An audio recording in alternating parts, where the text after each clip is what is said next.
Pria di depan mata ini jujur. Orang mau pukul dan hina dia.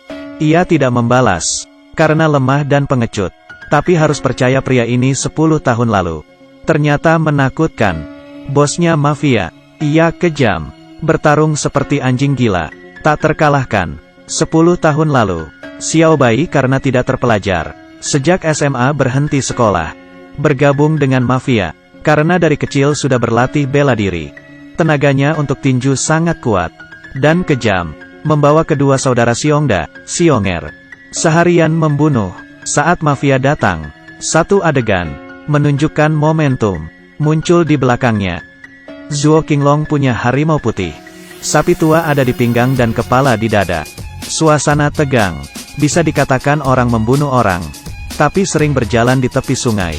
Gimana sepatu tidak basah? Xiao Bai sambil minum sambil berkelahi. Dengan tangannya membunuh orang. Dihukum 10 tahun penjara. Selama kalimat, membunuh orang. Ibunya datang. Ia mengunjungi Xiao Bai. Bukan untuk menyalahkannya. Tapi malah kasih ia buku tulis. Di atas tulis. Beberapa janji. Tidak minum bir, tidak berantem, tidak menangis. Ibu yang baik juga berkata. Jika Xiao Bai tidak dibenci. Setelah keluar, ia akan dianggap anak. Perkataan ibu. Sangat diingat oleh Xiao Bai. Ia merasa terharu. Sebuah cinta yang tidak pernah ia rasakan. Dari saat ia di penjara, jadi penurut, putuskan untuk merubah dirinya. Jadi pribadi baru. Saat Xiao Bai di penjara, mendadak muncul pria bernama Kepala Besar. Ia diduduki sebagai raja di sebuah geng. Menjadi bos mafia. Xiongda Xionger juga bergabung. Jadi bawahan Kepala Besar. 10 tahun kemudian, ia keluar dari penjara. Xiao Bai yang sekarang, merubah potongan rambutnya. Menjadi seorang yang menghargai hidup. Semua impiannya ditulis di buku tulis yang diberikan sama ibu. Pemuda baik yang taat aturan. Tidak banyak bicara. Ia benar-benar istimewa. Hal pertama kali yang dilakukan. Pergi ke perendaman air panas. Seorang paman lihat Xiao Bai. Terlihat bodoh tidak tahu cara menggunakan. Datang menggertaknya. Sebelum ia marah. Melihat penampilan Xiao Bai. Satu badan penuh tato. Kaget terdiam. Orang-orang di pemandian. Juga kaget. Semua orang. Jadi hormat. Setelah keluar. Ia mencari Xiongda dan Xionger. Sekarang. Keduanya membantu bos mafia. Campur air dan udara.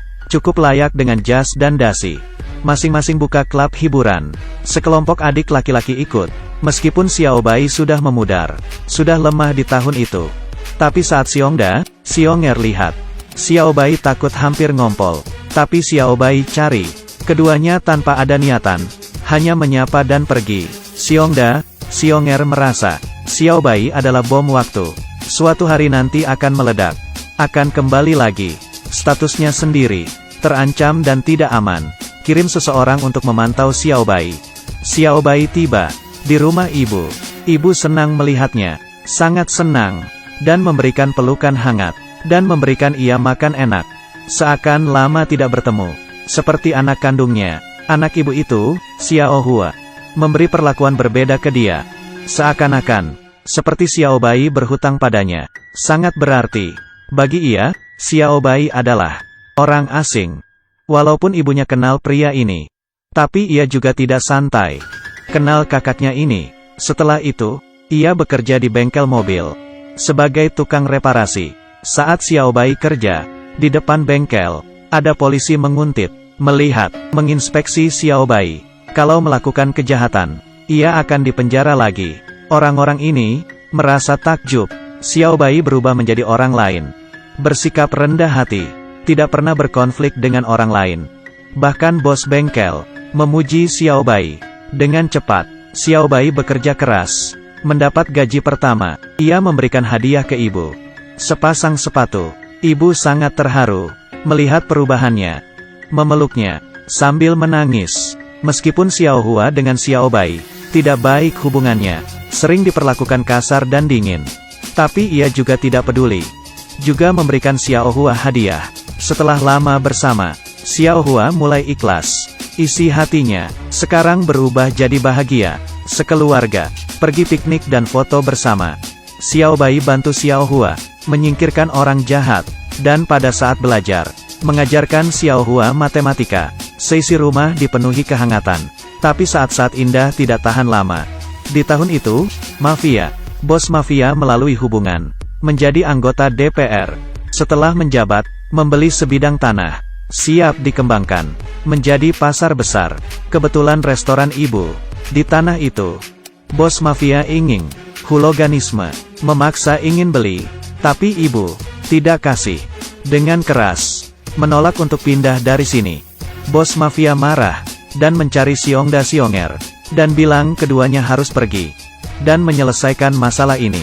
KTV terbesar di kota, hak untuk beroperasi. Matanya bersinar saat dengar itu. Bawa sekelompok, untuk datang ke restoran ibu. Berdua tanpa bicara apapun, menendang kursi, arogan dan mendominasi. Kebetulan, Xiao Bai ada di dalam restoran sedang makan. Xiongda, Xionger lihat Xiao Bai, seperti tikus bertemu kucing, bergegas, meminta bawahnya untuk berhenti, membuat Xiao Bai kesal, langsung mencekek lehernya, sampai ia sulit bernafas.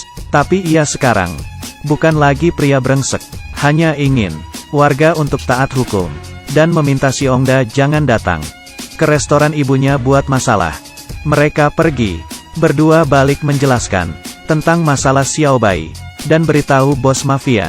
Tapi bos mafia yang kejam, minta mereka melakukan segala cara, untuk mengambil restoran. Tapi Xiao Bai tidak tahu, saya mencari masalah. Malam itu, supir bos mafia, karena dulu bekerja dengan bos mafia, karena kalah jadi tidak digunakan lagi, mencari Xiao Bai, ingin menyingkirkan restoran. Ia beritahu Xiao Bai, ternyata kakinya patah, karena dulu, bermasalah dengan Xiao Bai, dipatahkan olehnya. Tapi sudah bertahun-tahun berlalu, sudah memaafkan Xiao Bai. Xiao Bai merasa bersalah, meminta maaf ke Pozi. Pembicaraan mereka dilihat oleh adik Xiongda.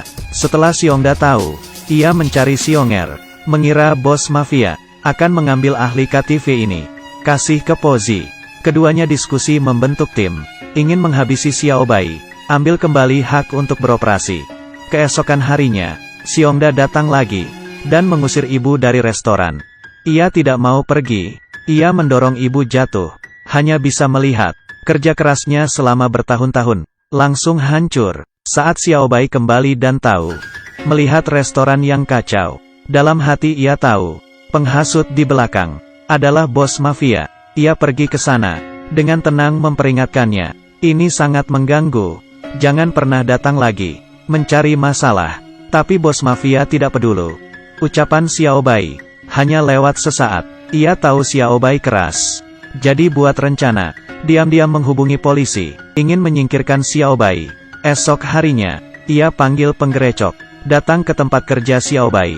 Tanpa berkata, mereka langsung menghajar dan menendangnya, mencoba buat Xiao Bai marah dan membalas. Sebagai kejahatan, agar Xiao Bai masuk penjara, tapi tanpa diketahui, ia berpegang teguh, menjadi orang baik, dihajar sampai berdarah, seluruh tubuh penuh luka, bertahan dan tidak melawan. Tapi bos mafia tidak berhenti di situ, menyuruh mereka ke restoran, sengaja cerita kejadian 10 tahun lalu, yang membunuh anak ibu. Kebetulan Xiao Hua di sebelah, mendengar itu, berita itu seperti sambaran petir. Karena Xiao Hua tidak tahu tentang kematian kakak kandungnya. Sekarang pembunuh berada di depan mata, masih jadi keluarga. Tidak diragukan dalam hati, ingin memukul. Untungnya kesan Xiao Hua ke kakak kandungnya, hanya bisa melawan keluarga. Aku sudah bersamanya sejak kecil. Sangat benci. Terakhir masih ada pilihan, memaafkan Xiao Bai, dan memanggil Xiao Bai, kakak. Ibu tahu betul, kalau bos mafia tidak akan melepaskan mereka sekeluarga. Esok harinya, ia bawa buku tulis untuk bos mafia, menemuinya. Berhenti di sini. Tapi yang dilakukan ibu, tidak buat bos mafia lepas. Sebaliknya malah buat kesal, ingin membunuh. Tidak lama, saat Xiao Hua pulang sekolah, kepalanya dipukul oleh orang, masuk ke rumah sakit. Ia marah dan tahu perbuatan ini. Datang lagi cari bos mafia, agar keluarganya tidak disakiti lagi. Ia akan pergi bersama keluarganya. Wajah bos mafia membiarkan tangan Xiao Bai dipotong. Tekad tegas, Xiao Bai hanya bisa setuju. Untungnya Pozi tidak membunuhnya. Xiao Bai bisa menjaga tangannya. Ia pikir bahwa keluarganya pergi, masalahnya bisa selesai. Ternyata bos mafia masih menyuruh Xionger membunuh ibu. Seakan ia bunuh diri. Bawa pergi buku tulis bos mafia.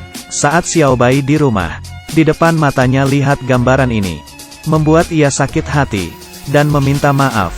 Tidak kuat dan mulai menangis. Memikiran semua kejadian, keluarga yang hangat hancur, orang yang mencintainya pergi.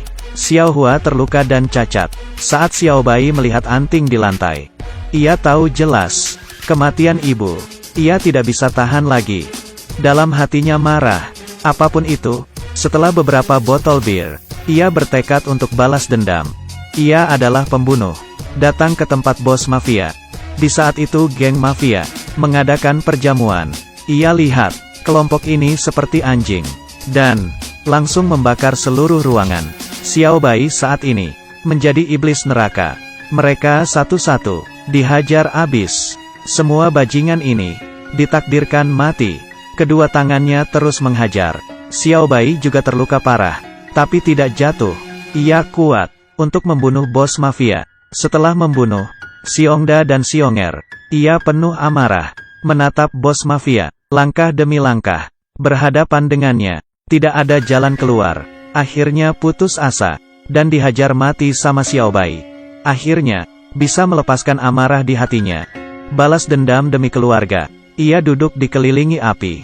Terakhir, Xiao Hua dapat keinginan menjadi dosen di kampus. Kapanpun kenangan bahagia, ibu dan Xiao Bai menjadikannya sebagai kenangan terindah. Xiao Yu ingin bilang, jika pengakuan bisa membuat seorang iblis menjadi baik, berarti seseorang yang baik juga bisa menjadi iblis.